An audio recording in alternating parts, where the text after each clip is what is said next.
UP के बाद बिहार में भी एक बार फिर एनडीए सरकार बनती हुई दिखाई दे रही है और नीतीश कुमार फिर से बिहार के मुख्यमंत्री बन सकते हैं।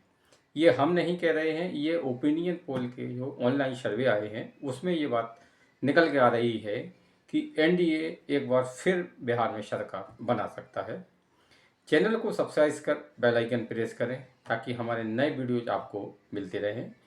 वीडियो को लाइक एवं शेयर कर कमेंट्स बॉक्स में अपनी राय जरूर दें कि बिहार में आप आगामी सरकार किस पार्टी की देखना चाहते हैं।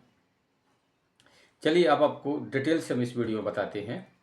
बिहार के हाल में ही ओपिनियन पोल ये ऑनलाइन वाले आए हैं। इसमें बिहार में एक बार फिर एनडीए की बल्ले बल्ले है, यानी कि एनडीए को अपने दम पर बहुमत मिलता हुआ दिख रहा है। सीटों की अगर हम बात करें तो बिहार विधानसभा में 243 सीटें हैं, जिनमें से एनडीए के पक्ष में 132 सीटें जा सकती हैं। इंडिया गठबंधन के पक्ष में 106 सीटें और अदर को 5 सीटें मिल सकती हैं।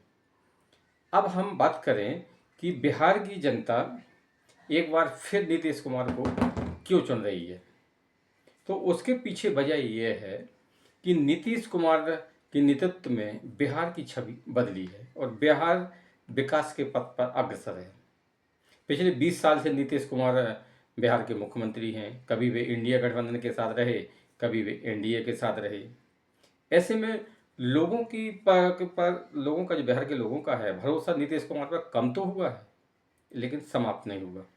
उसके पीछे वजह ये है कि जो अभी हाल में ही वक्फ संशोधन कानून बना है ना, और उसके पहले भी हम देखें तो आरजेडी की जो पूरी राजनीति है वो सिर्फ मुस्लिम परस्त है।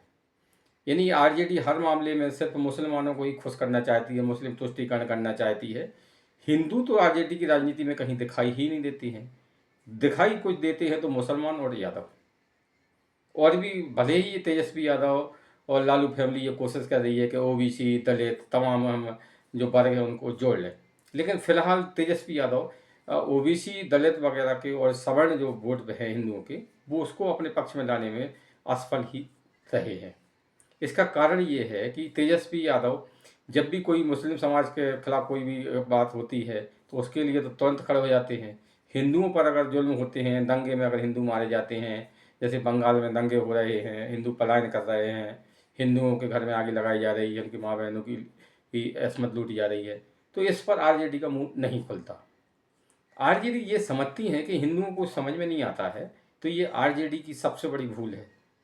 आजकल के ये सोशल मीडिया के ज़माने में हर किसी को हर बात समझ में आती, छोटी से छोटी बड़ी बात भी अब आम लोगों तक पहुंच जाती है।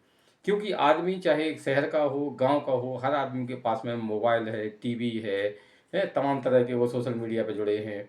अब गांव के लोगों को ही देखे, गांव के लेके सोशल मीडिया पर बहुत बहुत तादाद में जुड़े हुए हैं।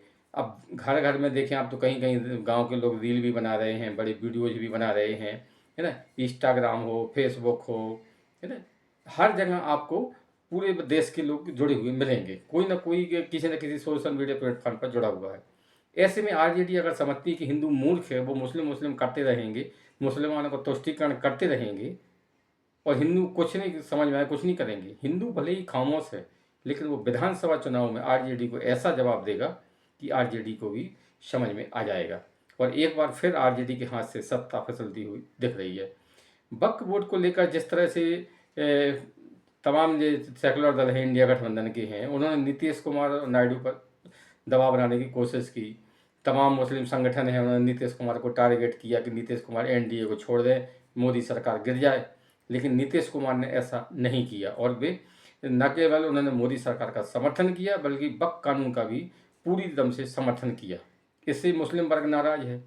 लालू इससे बहुत खुश हुए कि पूरा मुस्लिम वोट थोक में हमें मिल जाएगा, लेकिन लालू प्रसाद ये भूल गए हैं कि मुस्लिम वोट अकेले मिलने से वे सरकार नहीं बना सकते हैं। उसके लिए उसमें हिंदू वोटों की भी ज़रूरत उन्हें पड़ेगी।